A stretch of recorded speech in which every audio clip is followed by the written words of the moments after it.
Assalamualaikum warahmatullahi wabarakatuh. Perkenalkan, nama saya Oki Oktaviani dengan NIM 1930201191. Saya dari Prodi Pendidikan Guru Madrasah Ibtidaiyah angkatan 2019 kelas 5. Baik, pada hari ini saya akan melakukan praktik mengajar dengan metode daring dengan mata pelajaran Bahasa Indonesia dengan materi peristiwa kelas 6. Baiklah, video ini dibuat untuk memenuhi tugas UAS Metodologi Bahasa Indonesia dengan dosen pengampu Haniatus Solihah.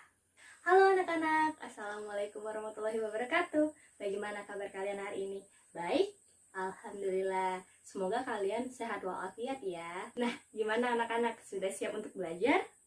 Baik anak-anak, kita hari ini akan belajar materi yang ada di bab 6, yakni peristiwa. Sebelum kita memulai pelajaran kita pada hari ini, kita berdoa dulu ya.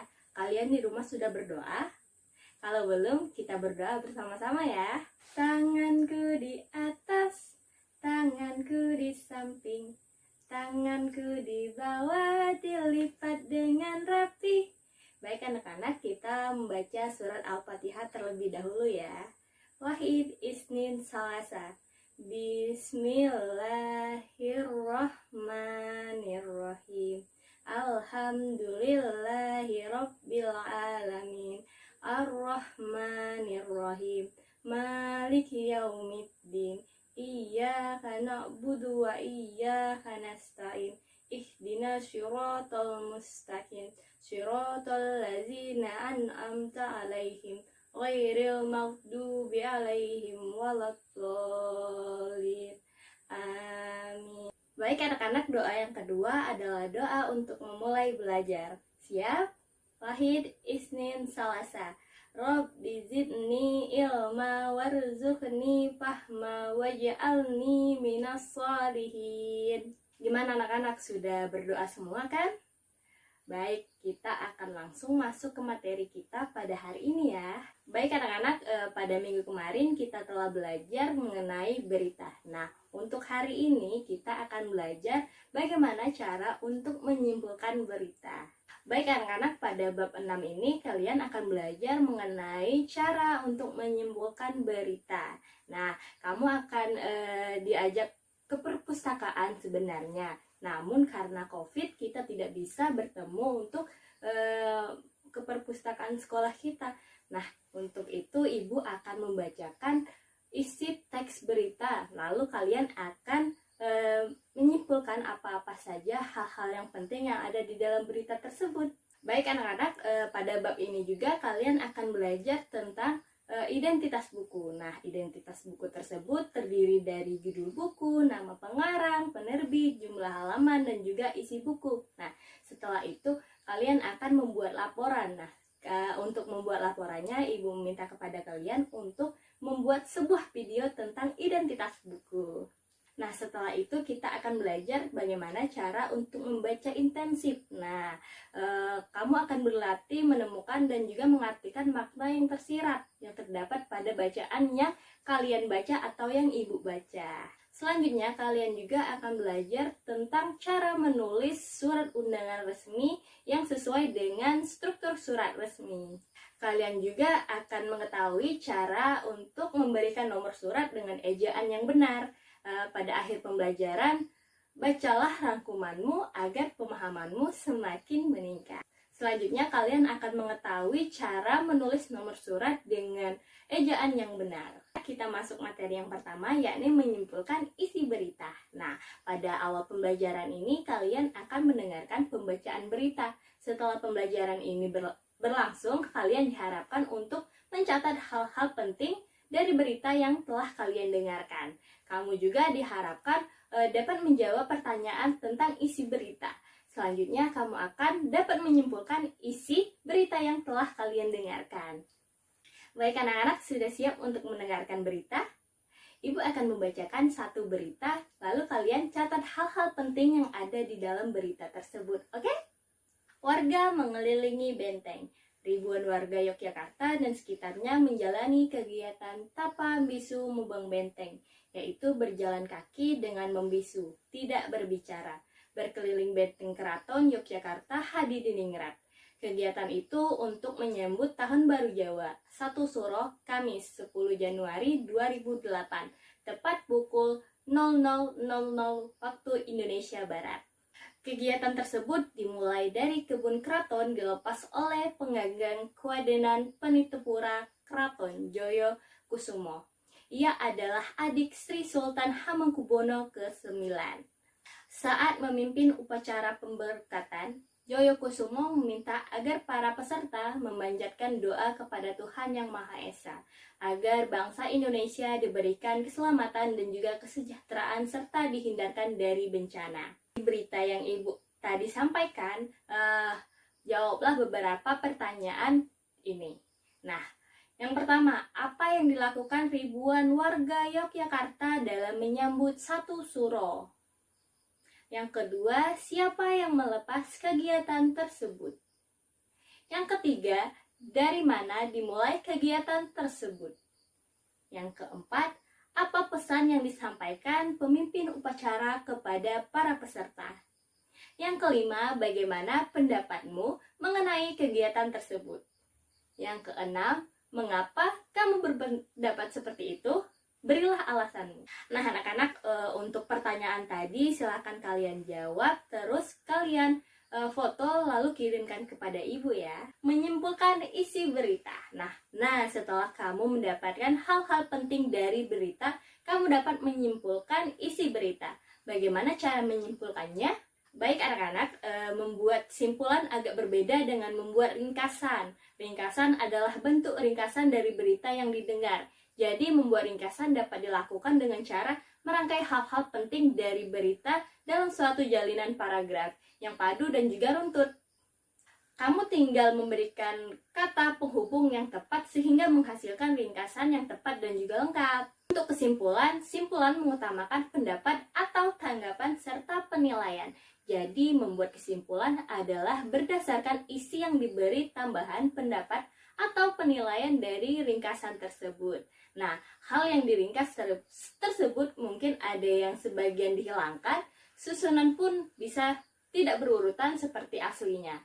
Jadi, simpulan lebih banyak menonjolkan hal-hal yang mendukung pendapat tentang suatu yang sedang dibahas. Di sini Ibu memiliki contoh dari teks berita yang telah Ibu bacakan tadi. Nah, berdasarkan berita di atas dapat disimpulkan sebagai berikut. Warga Yogyakarta dapat menyambut 1 Suro masih menjalani kegiatan-kegiatan yang unik seperti tapak misu dengan berjalan kaki di tengah malam. Itu sebagai cara untuk memanjatkan doa kepada Tuhan Yang Maha Esa agar bangsa Indonesia diberikan keselamatan serta terhindar dari bencana. Baik anak-anak, materi selanjutnya adalah melaporkan isi buku. Nah, pada aspek keterampilan berbicara ini, kamu akan belajar melaporkan isi buku. Setelah pembelajaran ini, diharapkan kamu dapat memilih buku bacaan yang disukai di rumah kalian masing-masing. Setelah itu, kamu dapat mencatat isi buku tersebut, meliputi judul, pengarang, jumlah, halaman, dan juga daftar isi buku.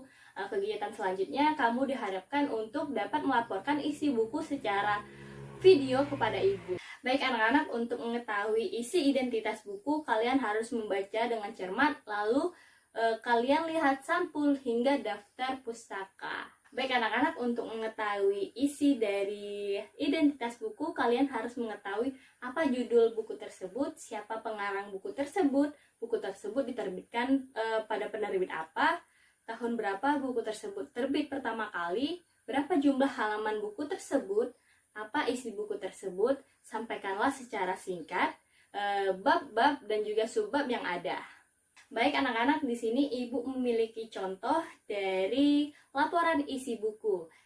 Judul buku Kreasi Bunga dari Sedotan. Pengarang Heri Cahyo Sastro-Diwirjo. Penerbit Puspa Suara.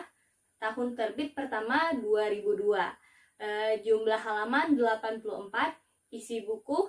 Buku ini terdiri atas 5 bab. Buku ini berisi tentang keterampilan membuat kerajinan tangan dari sedotan.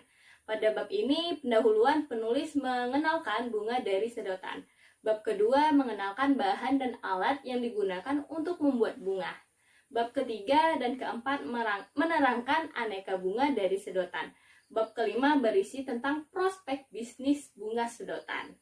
C. Menemukan makna tersirat teks. Nah, pada keterampilan membaca ini kamu akan belajar menemukan makna tersirat. Setelah proses pembelajaran diharapkan kamu dapat membaca intensif. Setelah itu kamu akan menemukan makna tersirat dari teks. Selanjutnya kamu diharapkan dapat menemukan contoh kalimat yang memiliki makna tersirat. Membaca intensif teks. Intensif artinya secara sungguh-sungguh atau terus-menerus. Jadi membaca intensif dapat dipahami sebagai kegiatan membaca yang dilakukan secara sungguh-sungguh dan juga terus-menerus. Pembaca intensif akan melakukan membaca dengan penuh konsentrasi dan juga mendalami isi ataupun maksud kalimat yang dibaca. Pembaca intensif akan mampu mengemukakan makna yang dibaca, baik tersurat, tampak, atau tersirat atau tersembunyi dalam teks. Baik anak-anak, pada halaman 98 ada contoh teks, yakni kisah perajin payung kertas. Nah, Ibu akan bacakan teks tersebut, kalian simak ya. Desa Kalibogor, Banyumas, Jawa Tengah terkenal sebagai desa payung. Hampir semua warganya bermata pencarian sebagai pembuat payung kertas. Dengan berkembangnya zaman, mutu dan model payung terus berkembang. Selera masyarakat pun meningkat. Sekarang ini payung kertas tak lagi mendominasi pasar. Diganti payung dari bahan kain dengan motif beraneka. Akibat perubahan ini, satu demi satu pengrajin payung kertas mengalami gulung tikar. Hanya keluarga Sanwirarji sebagai tulang punggung yang tetap bertahan. Salah seorang anak San, Nyonya Suwati, termasuk getol mempertahankan pembuatan payung kertas. Ia pun merasakan pahit getirnya bisnis payung kertas. Meskipun payung kertas sulit dipasarkan, toh tak membuat Suwati patah arang. Ia tetap membuat payung dan juga mencoba terobosan baru. Ada yang mengatakan bahwa bisnis payung kertas akan membuat orang sial. Semula Suwati merasa takut dengan pernyataan sebagian orang tersebut, tetapi rasa takut itu ditepiskannya setelah terbayang keluarganya juga memerlukan uang untuk keperluan hidup. Pesanan tidak lagi datang dari desa sekitarnya, namun semakin meluas sampai luar kota seperti Cilacap, Purbolinggo, dan juga beberapa kota lainnya. Menemukan makna tersirat. Bagaimana cara menemukan makna tersirat dalam teks? Baik, makna tersirat adalah makna yang terkandung atau tersembunyi. Makna tersirat bisa terdapat dalam teks kalimat ataupun kata tertentu. Di sini Ibu memiliki contoh. Pada tahun ini alam sedang marah dan mengamuk. Nah, kalimat tersebut dapat ditafsirkan adanya berbagai bencana alam di Indonesia. Jadi makna tersirat dalam kalimat tersebut adalah bahwa tahun ini terjadi bencana di Indonesia. Contoh yang kedua, bunga desa itu sudah disunting kakakku. Bunga desa bermakna sebagai seorang gadis dari desa. Disunting berarti dinikahi atau diperistri. Dengan demikian, kalimat tersebut mempunyai makna tersirat bahwa kakak sudah memperistri gadis desa itu. Nah, anak-anak, bagaimana? Mudah bukan? Ibu harap kalian bisa mencari makna tersirat di dalam teks yang ada. Materi selanjutnya ada surat resmi. Setelah proses pembelajaran berlangsung, kalian diharapkan dapat menentukan bagian-bagian dari surat resmi. Setelah itu, kalian juga diharapkan untuk menemukan contoh surat resmi. Pada aspek ini, kalian akan belajar membuat surat undangan resmi. Tahukah kamu apa itu surat resmi atau surat dinas? Pernahkah kamu menerima surat resmi? Surat tentang apa? Baik anak-anak, surat resmi atau surat dinas adalah segala komunikasi tertulis yang menyangkut kepentingan tugas dan juga kegiatan dinas atau instansi. Berbeda dengan surat pribadi yang bersifat tidak resmi, bahasa surat resmi lebih terikat dengan ketentuan dan juga etika yang berlaku sesuai dengan isi dan tujuan masing-masing surat. Agar kamu lebih paham, ikuti kegiatan berikut ini ya. Anak-anak, di halaman 101 ada contoh surat dari gugus depan SD Gayam 04 Jalan Dr. Mawardi nomor 1 Sulawesi Selatan. Di sini nomornya 02/Gudep 9/2008. Lampirannya street. Halaman permohonan pinjam tenda. Di sini yang terhormatnya adalah Kepala SD 02 Macini. di Kota Macini. Baik anak-anak, di sini tujuannya adalah dalam rangka mengisi kegiatan awal tahun ajaran baru, Gudeb SD Gayam 4 menyelenggarakan perkemahan Sabtu Minggu atau Persami yang akan diselenggarakan pada tanggal 25 sampai 27 Juli 2008 di Lapangan Merdeka. Untuk mendukung pelaksanaan kegiatan tersebut, kami memohon pinjam satu tenda besar dan juga satu tenda tamu. Kemudian atas terkabulnya permohonan ini kami mengucapkan terima kasih. Nah, ucapan terima kasih ini ditulis setelah tujuan. Setelah pengucapan terima kasih, di sini akan ditulis tanda tangan ketua dan juga sekretaris. Nah, anak-anak, bagian-bagian dari surat resmi ada kepala surat, tanggal penulisan surat, nomor surat, lampiran, pokok surat atau hal, alamat surat, salam pembuka, isi surat, salam penutup, tanda tangan, nama terang, penanggung jawab, dan juga jabatan atau sebutan. Nah, anak-anak, bagian-bagian dari surat tersebut lalu dikelompokkan lagi sebagai berikut. Yang pertama, bagian kepala surat yang berisi nama departemen, lembaga, organisasi, beserta alamat lengkap termasuk nomor kotak pos, nomor telepon, dan juga lambang departemen atau instansi di sebelah kiri. Yang B, bagian pembukaan yang meliputi tanggal surat, nomor surat, hal lampiran, alamat surat, dan juga salam pembuka. C, bagian ini bagian surat atau tubuh surat yang berisi paragraf pembuka, isi, dan juga penutup. D, bagian penutup yang berisi salam penutup, tanda tangan, nama terang, jabatan, dan juga tembusan bila ada. Baik anak-anak, sepertinya kalian di rumah ini agak bosan dengan penjelasan ibu ya.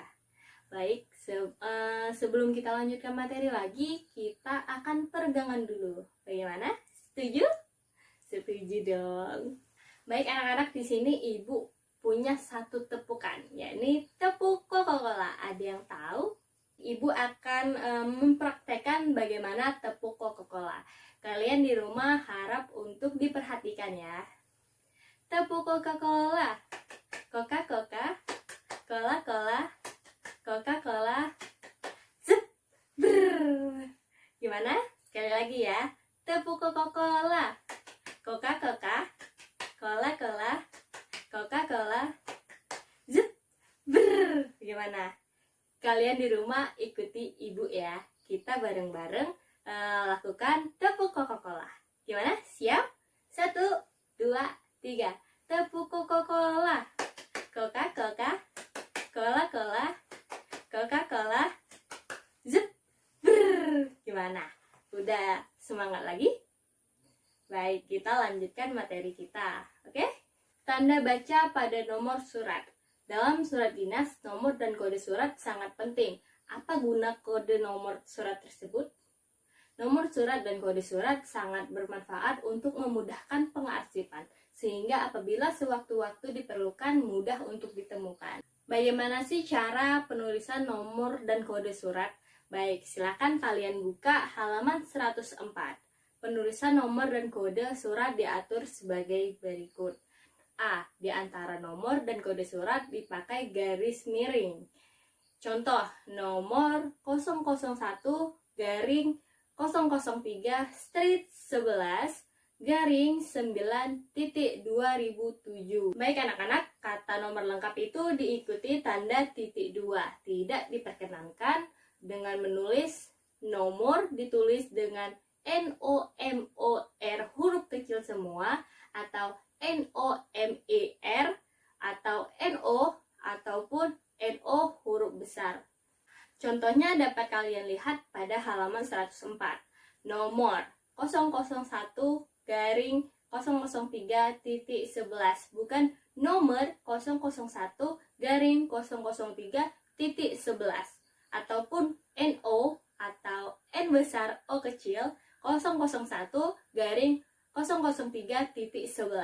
Jadi yang benar adalah nomor N besar O M O R. Baik anak-anak, nomor surat tidak diakhiri dengan tanda titik ataupun tidak perlu digarisi. Contoh, nomor 001 garing 03.11 garing 9/2007.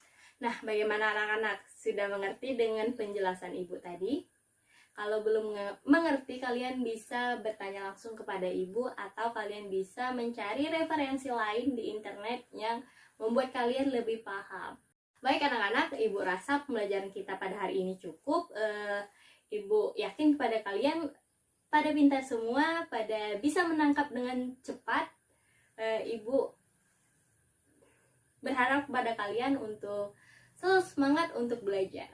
Baik anak-anak, sebelum kita mengakhiri pembelajaran kita pada hari ini, ada baiknya kita membaca doa kafaratul majelis supaya ilmu yang kita dapatkan hari ini menjadi berkah bagi kita semua. Baik, siap? Tanganku di atas, tanganku di samping, tanganku di bawah, dilipat dengan rapi. Subhanakallahumma wa bihamdika asyhadu an la ilaha illa anta astaghfiruka wa atubu ilaik. Baik anak-anak, pembelajaran kita hari ini cukup. Ibu akhiri. Wassalamualaikum warahmatullahi wabarakatuh. Bertemu lagi minggu depan. Dadah. Jangan lupa tugas dikerjakan ya.